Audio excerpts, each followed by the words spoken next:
दादरा और नगर हवेली, दमन और दीव के एडमिनिस्ट्रेटर श्री प्रफुल्ल भाई पटेल, संसद में मेरे साथी श्रीमती कलाबेन डेलकर, सभी गणमान्य महानुभाव, भाई और बहनों, नमस्कार। કેમ છો બધા? આજે તો કે ઉત્સાહ જોરદાર લાગે છે. હું સંઘ પ્રદેશના સૌ વહીવટકર્તાઓનો આભાર માનું છું કે મને આપ સૌને મળીને ઉપર અહીં આવવા માટે અવસર દીધો. ઘણા જૂના જૂના ચહેરા બધા નમસ્તે કરવાનો મોકો મળી ગયો. साथियों, सिल्वाकासा और सिल्वासा का ये प्राकृतिक सौंदर्य, यहां के लोगों का प्यार और दादरा नगर हवेली, दमन दीव, आप सब जानते हैं मेरा कितना पुराना नाता रहा है आप लोगों से.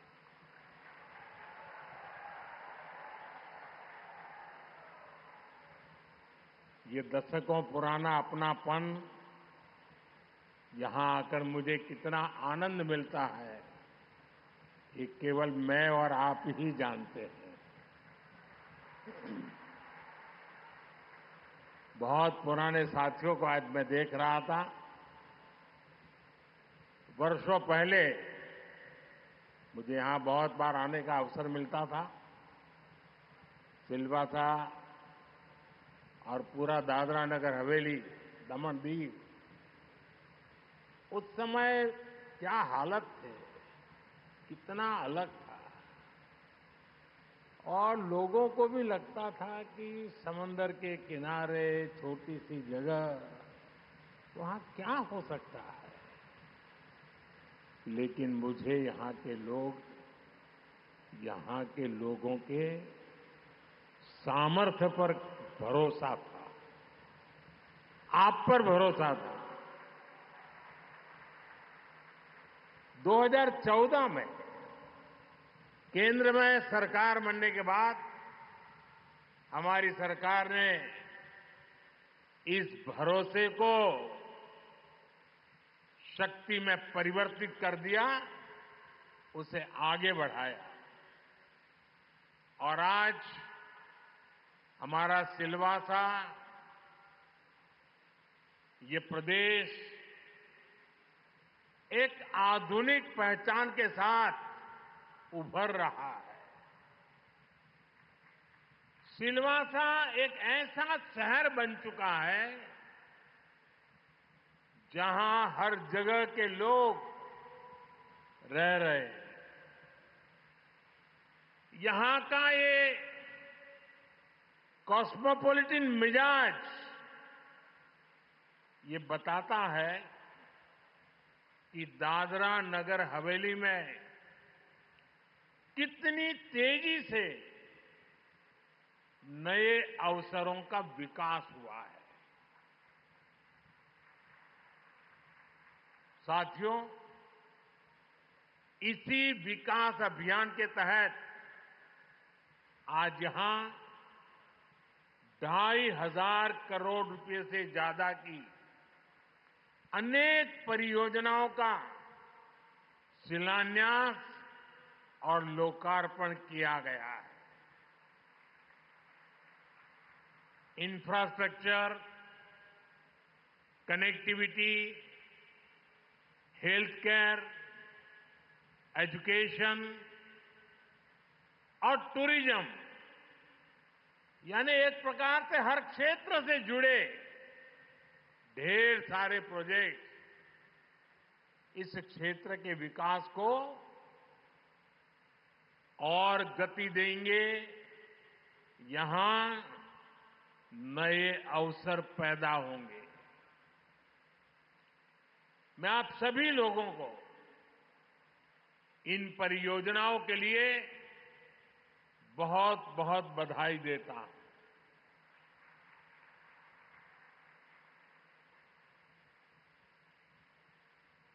एक नानकड़ी बात કરી દઉં તમને। તમારામાંથી ઘણા બધા, કારણ કે અહીં તો દરેક પરિવારમાં વિદેશ જવું એ કંઈ નવું નથી, સિંગાપોર જતા હશો। આ સિંગાપોર કોઈ એક જમાનામાં માછીમારોનું એક નાનકડું ગામ હતું। માછીમારી જ મુખ્ય કામ હતું।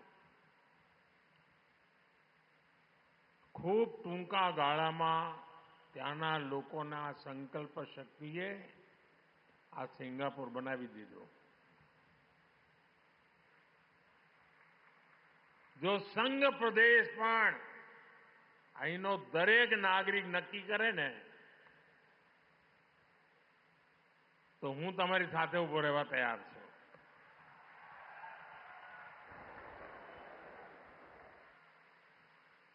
પણ તમારે ચાલવું પડે, પછી એવું નહીં।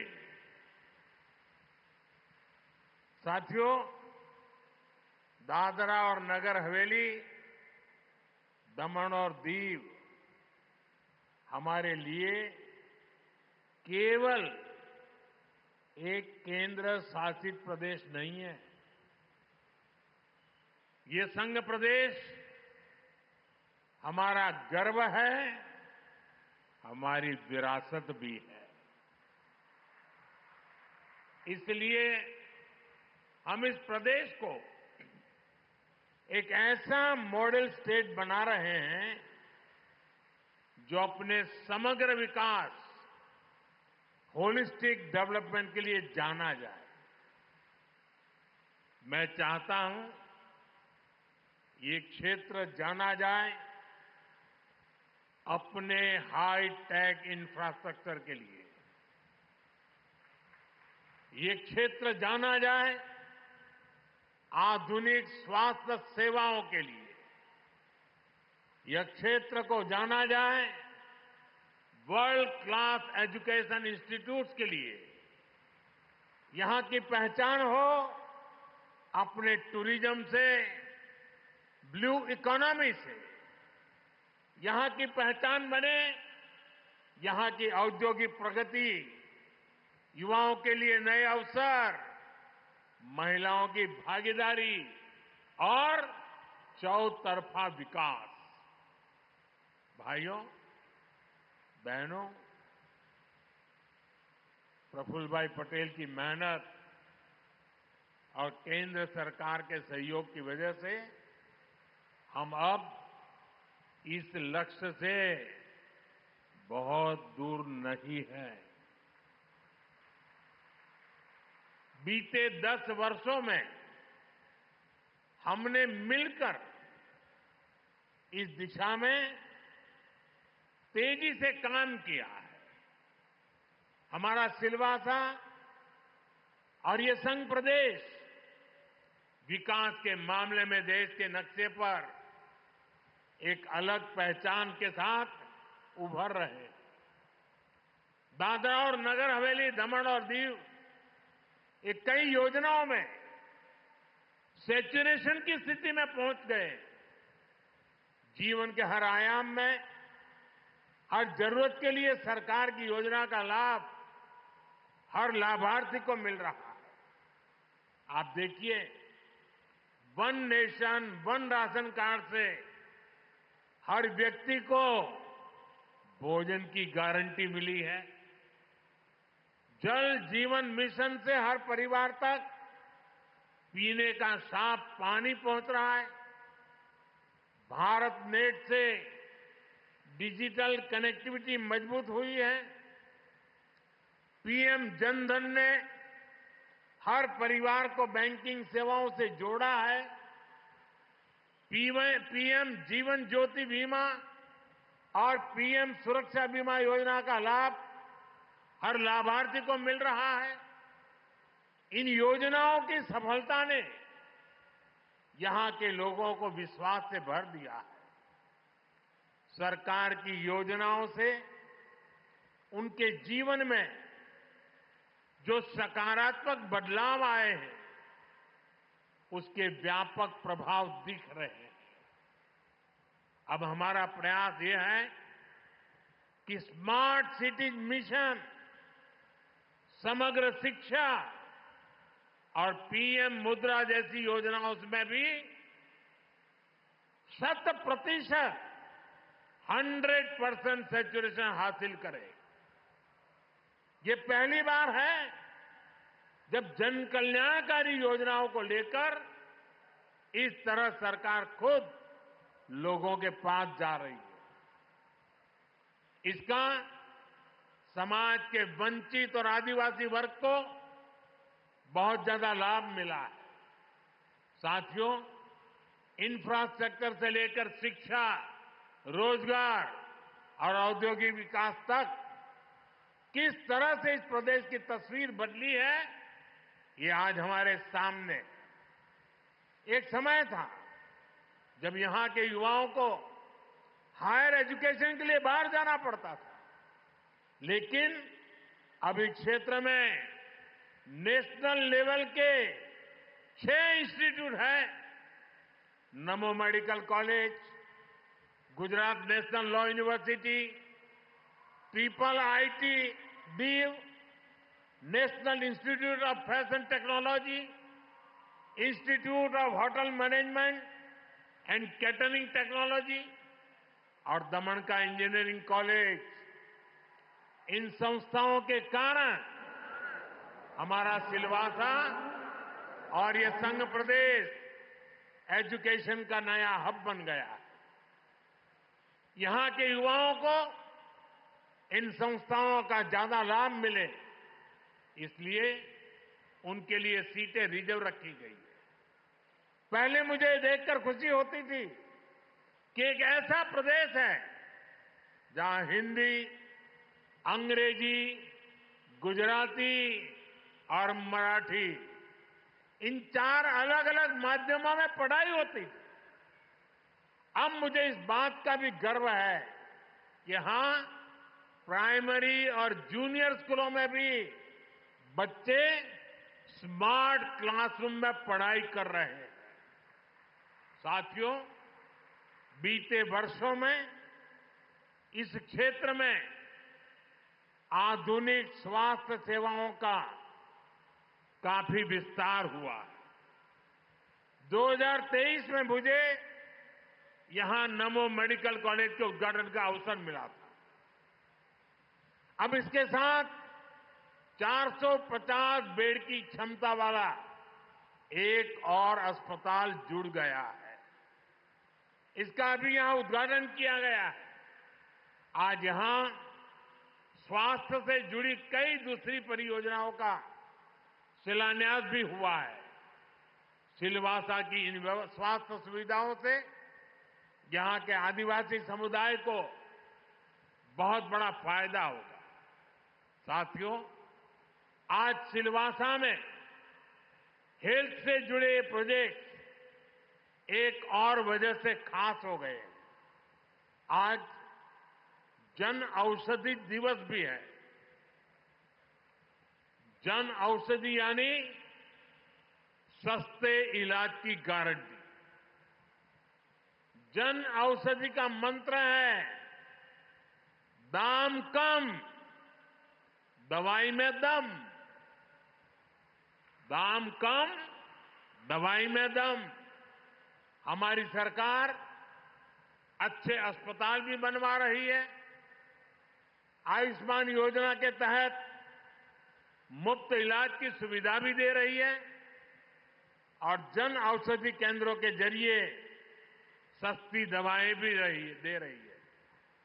हम सब ने अपने जीवन में देखा है, अस्पताल में इलाज के बाद भी लंबे समय तक दवाओं के खर्च का बोझ रहता है। ये बोझ कम हो, इसके लिए देश भर में 15,000 से ज्यादा जन औषधि केंद्रों पर 80% तक कम कीमत पर लोगों को दवाइयां मिल रही है। 80% डिस्काउंट। बोलो, दादरा और नगर हवेली, दमन और दीव के लोगों को भी करीब 40 जन औषधि केंद्रों का लाभ मिल रहा है। आने वाले समय में हम देश भर में 25,000 जन औषधि केंद्र खोलने का लक्ष्य लेकर के आगे बढ़ रहे हैं। जब से ये योजना शुरू हुई है, तब से लेकर आज तक करीब 6,500 करोड़ रुपए की सस्ती दवाएं सरकार ने जरूरतमंदों को दी है। जन औषधि केंद्र खुलने से गरीब और मिडिल क्लास के 30,000 करोड़ रुपए से अधिक बचे हैं। जन औषधि केंद्रों की वजह से अनेक गंभीर बीमारियों का इलाज सस्ता हुआ है। ये इस बात का प्रमाण है कि हमारी सरकार सामान्य मानवीय की आवश्यकताओं को लेकर कितनी संवेदनशील है। साथियों, स्वास्थ्य से जुड़े इन महत्वपूर्ण विषयों के साथ ही मैं एक और अहम विषय उठाना रहा हूं। आप सब जानते हैं, आज जीवन शैली, उससे जुड़ी बीमारियां, लाइफस्टाइल डिसीज हमारे आरोग्य के लिए एक बड़ा खतरा बन रही है। एक ऐसी बीमारी है मोटापा, ओबेसिटी। एक कुर्सी पर बैठ भी नहीं सकते। આજુબાજુ જોવાનું નહીં હો। આ નહીં તો પછી મેં કહ્યું એટલે બધા આજુબાજુ જોતે કે મારી બાજુમાં વધારે વજનવાળા કોણ બેઠા છે।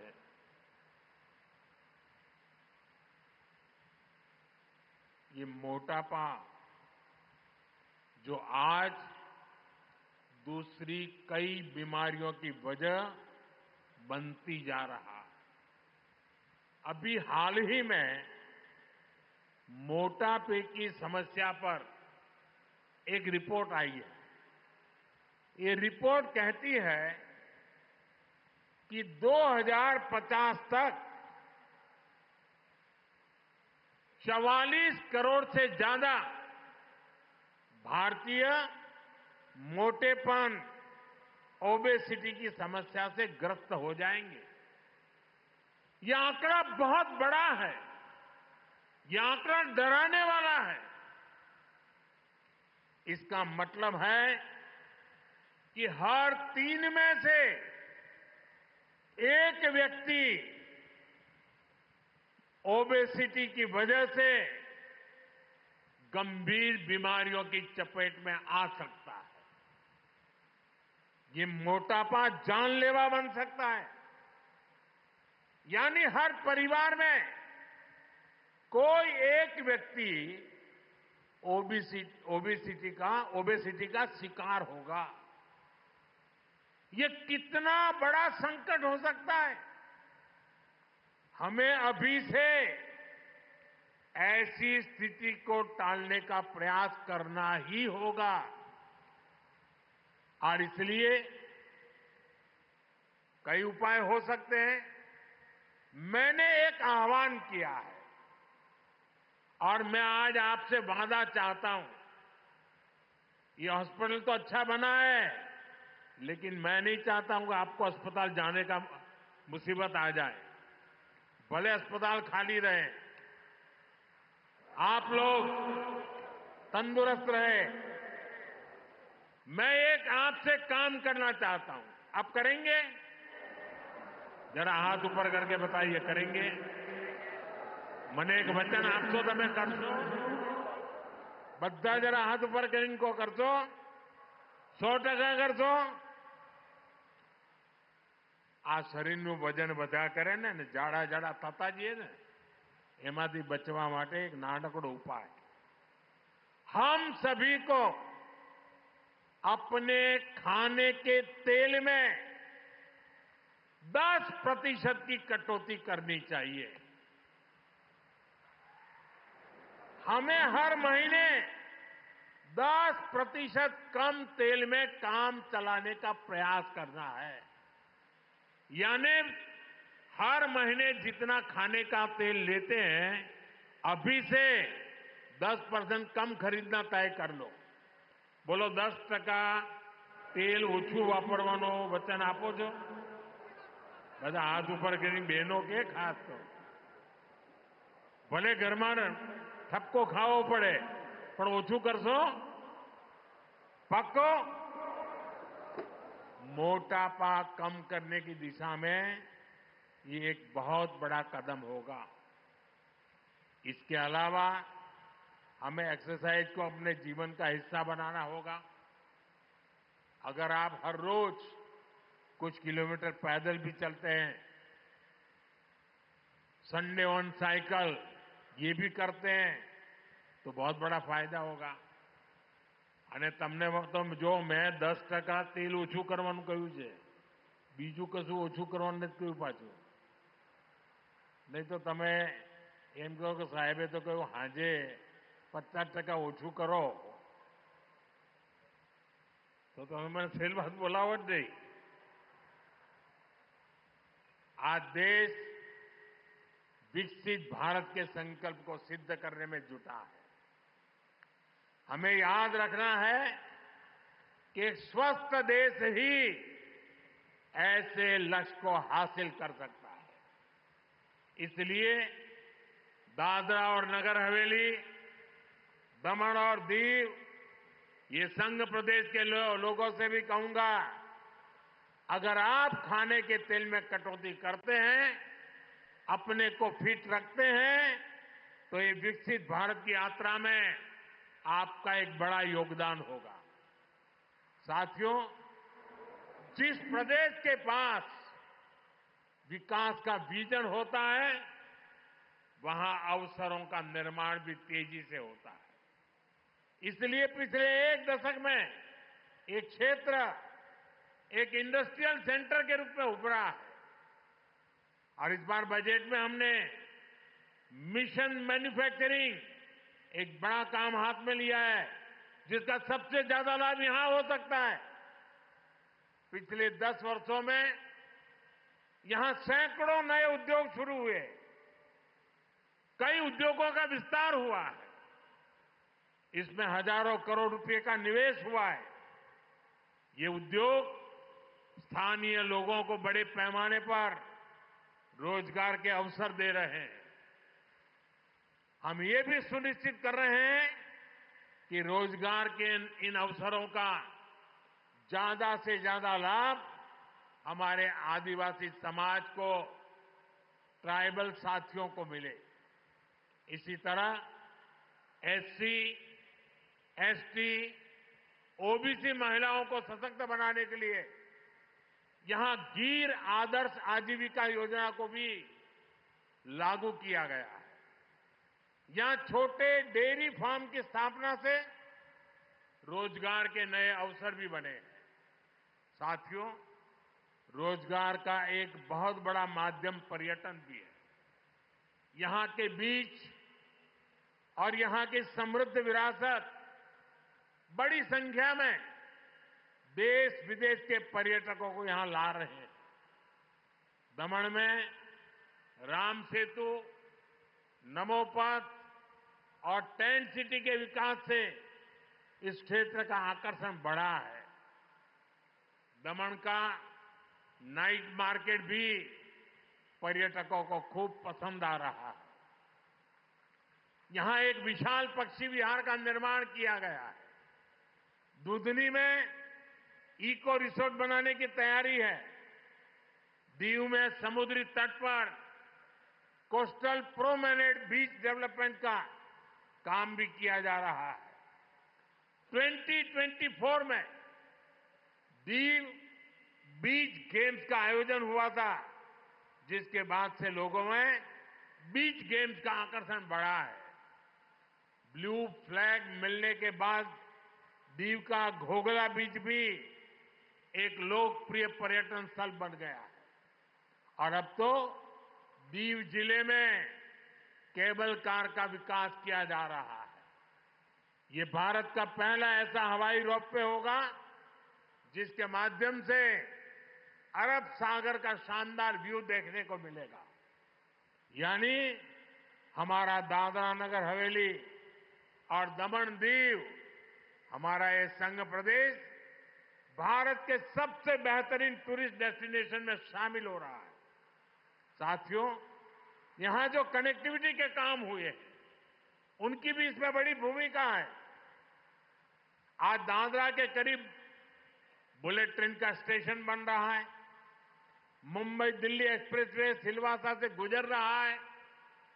पिछले कुछ वर्षों में यहां कई किलोमीटर की नई सड़कें बनी है और 500 किलोमीटर से ज्यादा सड़कों का निर्माण चल रहा है। इस पर हजारों करोड़ रुपए खर्च किए जा रहे हैं। उड़ान स्कीम का फायदा भी प्रदेश को हुआ है। बेहतर कनेक्टिविटी के लिए यहां के एयरपोर्ट को अपग्रेड किया जा रहा है। यानी हमारी सरकार आपके विकास के लिए कोई कोर कसर बाकी नहीं छोड़ रही है। साथियों, मुझे खुशी है कि दादरा और नगर हवेली, दमन और दीव विकास के साथ साथ गुड गवर्नेंस और ईज ऑफ लिविंग वाले प्रदेश भी बन रहे हैं। एक समय था जब लोगों को अपनी समस्याओं के समाधान के लिए सरकारी दफ्तरों के चक्कर काटने पड़ते थे।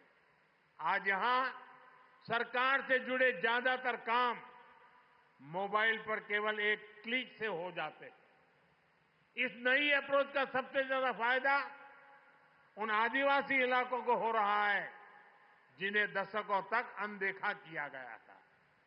आज गांवों में स्पेशल कैंपों का आयोजन किया जाता है।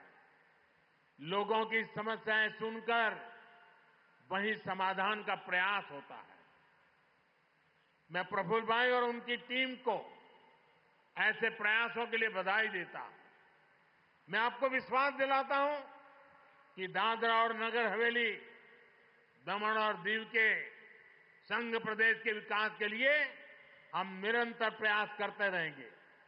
मैं एक बार फिर आज की विकास परियोजनाओं के लिए आपको बधाई देता हूं और जिस शानदार स्वागत आपने किया, जो अपने पर से जो प्यार दुलार दिया, जो स्वागत सम्मान किया, इसके लिए मैं संघ प्रदेश के सब नागरिकों का हृदय से आभार व्यक्त करता हूं।